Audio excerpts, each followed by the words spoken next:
Salut à toi et bienvenue dans cette nouvelle Inside. Aujourd'hui, on va parler des relations et des 4 niveaux qui te permettent de passer d'une relation amicale à une relation d'attirance, à une relation long terme.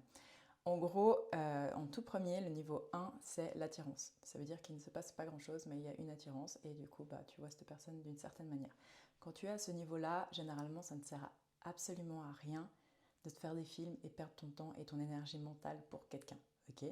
Ensuite, il y a l'attirance mutuelle. Ça veut dire que c'est là où vous allez commencer à vous voir. Et ce niveau-là, énormément de gens confondent le niveau 2 et le niveau 3 et restent dans des relations pendant des années alors que ces relations auraient dû durer 2 ou 3 mois.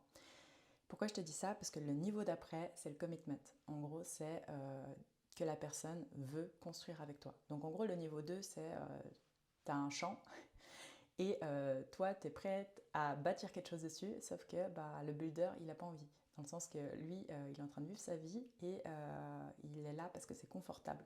Mais par contre, ce n'est pas encore une étape 3 où les deux personnes ont conscience d'où ils veulent aller et qu'est-ce qu'ils veulent construire et ils vont construire ensemble.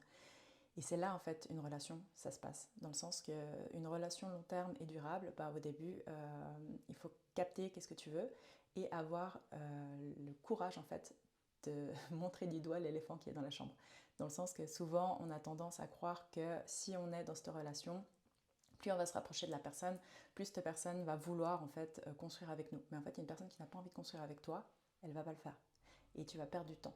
Et c'est ça qu'il faut capter, c'est que toi, en fait, dans l'amour, tu dois généralement rewrite, donc tu dois changer en fait ta communication neurolinguistique pour capter qu'est-ce que toi tu veux vraiment et assumer ce que tu veux. À un certain âge, tu ne peux pas te permettre de juste arriver dans des relations en disant wouhou, on verra bien ce qui se passe.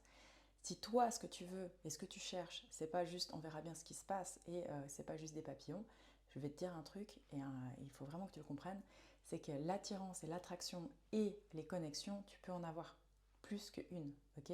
Donc dans le sens qu'il y en aura d'autres, sauf que par contre, le fait de se mettre ensemble dans un couple et de construire ensemble, ça c'est un choix qui se passe à deux.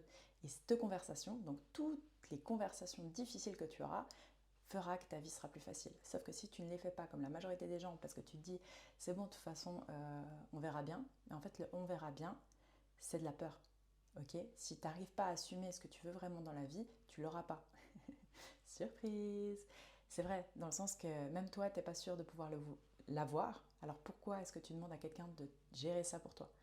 La seule mission que tu as sur Terre, vraiment, c'est une mission, et il faut vraiment la prendre comme une mission, c'est un job, un job tous les jours que tu dois faire, c'est de t'aimer toi. En fait, tu as un humain sur Terre à qui tu dois nourrir, faire attention, prendre soin d'eux et savoir où cet humain-là doit aller, c'est toi. Et c'est personne d'autre. Et en fait, ce qu'on fait souvent quand on a un manque d'amour propre, c'est d'essayer d'aller fixer quelqu'un pour nous remplir. Mais ça ne se passe pas comme ça en fait. Toi, tu dois remplir ta jarre tout seul, tout seul ou toute seule. Ça marche pour les hommes et pour les femmes. Toute personne qui veut se mettre en relation, c'est des basiques. Et ensuite, c'est de trouver quelqu'un qui a rempli sa jarre et qui a envie de passer du numéro 2 au numéro 3. Dans le sens qu'il il sait que ce qu'il veut bâtir, c'est une famille, ce qu'il veut bâtir, c'est avoir des enfants avec toi, etc. Et en fait, si tu ne demandes pas vraiment ce que tu veux dans une relation, pourquoi quelqu'un te le donnerait? La plupart des hommes, ils vont pas initier la fin d'une relation. Pourquoi? Parce qu'ils sont très confortables et ils n'ont pas forcément envie d'avoir des frictions. C'est humainement normal. Sauf que le problème quand tu fais ça, c'est que toi, tu te retrouves pendant 5 ans dans une relation que tu n'aurais pas dû être et tu as ton horloge biologique quand même qui avance et toi, tu te retrouves à avoir un choix assez drastique à faire et la plupart des femmes ne le font pas. Donc en fait, elle continue, elle cherche à avoir des enfants avec cet homme que n'était pas forcément incliné à avoir une relation de commitment avec toi. Et ensuite, tu fais des familles qui sont ultra bancales parce que tu as des enfants qui n'ont pas été vraiment voulus. Et généralement, ces relations, elles pètent. Donc autant que ça pète avant et de poser les bonnes questions que après quand tu as déjà des gosses et que tu dois continuer avec. Ok? Donc n'essaye pas de forcer les choses. Je vais t'expliquer après ce que c'est que généralement une relation saine et qui font passer au niveau 4. Le niveau 4, donc après le fait que tu te dises ok, on veut être ensemble, on veut construire ensemble, on veut construire une vie épique ensemble, c'est être compatible. Les relations long terme ont besoin de compatibilité. Qu'est-ce que ça veut dire être compatible avec ton partenaire? Quand tu n'es pas compatible, on va commencer comme ça. En gros, quand tu n'es pas compatible avec quelqu'un, tu as énormément de friction. Ça veut dire que tout ce que tu fais, c'est pas forcément naturel. Tu dois te forcer un peu. Tu dois avancer dans un sens qui n'est pas forcément le tien. Ça, c'est généralement que tu n'es pas très compatible. Et la compatibilité, en fait, te demande pas d'effort. Et c'est les plus belles connexions possibles et imaginables, c'est qu'en fait, tu t'es choisi avec ton partenaire. En plus, bah, vous vous êtes choisi pour vous, dans le sens que vous n'avez pas à forcer à être quelqu'un que vous n'êtes pas. C'est vous. Et pour le bon et le mauvais, dans le sens que tu ne vas pas te forcer à faire un truc que tu n'aimes pas faire, dans le même sens que tu vas pas devoir te forcer à ne pas rigoler à des blagues nulles ou à ne pas faire ton sport ou à ne pas sortir, etc. En fait, c'est toi et tu es tellement toi que l'autre personne t'aime comme tu es. Ça veut pas dire que tu vas pas faire d'efforts et devenir meilleur, je ne dis pas le contraire, je dis pas vraiment, quoi, c'est pas du tout ça que je veux dire, mais par contre, dans l'essence de qui tu es, tu auras trouvé ta personne parce que toi, tu peux être toi. Ça, c'est un bon signe. Ensuite, en gros, c'est est-ce que cette personne répond à tes besoins profond. Okay, est-ce que cette personne répond à tes besoins de sécurité? Donc, est-ce que tu as une attirance et une connexion émotionnelle avec cette personne? Est-ce que tu peux parler de tes problèmes, tes peurs, tes objectifs, ta vision, etc. Ou est-ce que tu peux pas? En fait, une relation long terme, il y a quand même trois attractions très importantes. C'est du coup celle émotionnelle. Donc, est-ce que tu te sens à l'aise d'être toi et vulnérable? Il y a celle sexuelle, bah oui. Et ça, c'est est-ce que du coup vous êtes compatible ou pas de manière charnelle. Et ensuite, il y a la compatibilité intellectuelle.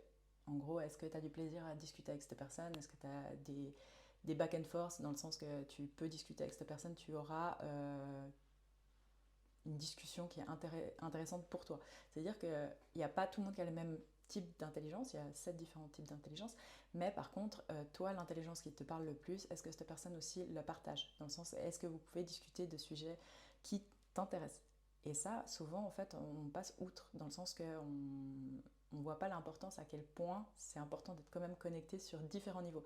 Tu ne seras jamais totalement connecté sur les trois niveaux en même temps, mais par contre, en fait, d'en avoir en tout cas deux qui fonctionnent, ça permet d'avoir une vague et de pouvoir mieux évoluer dans ton couple sur le long terme. Et la quatrième connexion, entre guillemets, et attraction, c'est ta vision. Ça veut dire que vraiment, si tu arrives à construire quelque chose plus loin que vous, ça va aider votre couple. Dans le sens qu'on dit que les frères d'armes, ils ont une relation amicale bien plus profonde que les autres. Pourquoi? Parce qu'en fait, ils ont été dans les tranchées ensemble.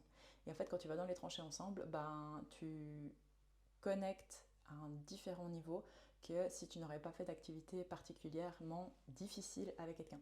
Et ça, en fait, ça peut être construire une maison, ça peut être construire un foyer, construire un business, construire, etc. Il y a très peu de divorces dans les business parce qu'en fait, vous avez une occupation qui est différente, dans le sens que ce n'est pas que la famille. C'est vraiment un projet de vie ensemble et que vous construisez votre vie ensemble. Donc voilà, là, c'est les quatre types d'attirance et de connexion à différents niveaux. Et tout ça pour dire, donc je pense que si je dois revenir en arrière, c'est déjà comprendre ce qui est important pour toi, tes priorités, et vraiment les assumer. Ça veut dire que tu ne vas pas perdre 2 ans dans une relation où cette personne ne veut pas d'enfant déjà, ou ne se voit pas être en couple. Quoi, vraiment, on a trop tendance, et je pense que les femmes, on est très très comme ça, à vouloir changer les gens. Et en fait, j'aimerais juste te laisser sur cette phrase. Regarde à quel point c'est difficile de te changer toi-même. Et maintenant, repense à quel point c'est utopique de croire que tu peux changer quelqu'un d'autre. Tu n'arrives déjà pas à te changer toi-même. Donc, ne fais pas l'autruche et n'essaye pas de changer qui que ce soit. Vraiment, c'est pas ton rôle. Quelqu'un qui veut changer, il va changer tout seul. Et en fait, cette personne va changer parce que vous aurez eu des discussions difficiles ensemble. C'est tout. Si tu as eu une discussion difficile et que cette personne n'y répond pas ou n'y adhère pas, c'est juste que ça n'était pas la bonne. Et c'est totalement ok. Perds pas ton temps. Ton temps, c'est le bien le plus précieux au monde. Et il n'y a personne qui devrait en prendre plus conscience que toi. Si tu perds ton temps, en fait, un jour tu vas te réveiller, tu auras vécu une vie qui ne te correspond pas et tu n'auras pas eu ce que tu voulais, juste parce que tu n'as pas réussi à avoir des conversations difficiles. Voilà, voilà. Je vais vous faire un e-book sur les quiz de l'amour durable et vraiment je vous souhaite que si vous passez en tout cas de l'attraction mutuelle au commitment, c'est le plus tôt possible de vous poser les bonnes questions pour savoir si vous êtes compatible. Parce qu'il n'y a rien de pire en fait que d'avancer dans une vie avec quelqu'un que vous aimez et vous réalisez qu'en fait c'est pas la bonne personne parce que vous n'êtes pas compatible sur le long terme. Bisous et abonne-toi pour plus d'infos.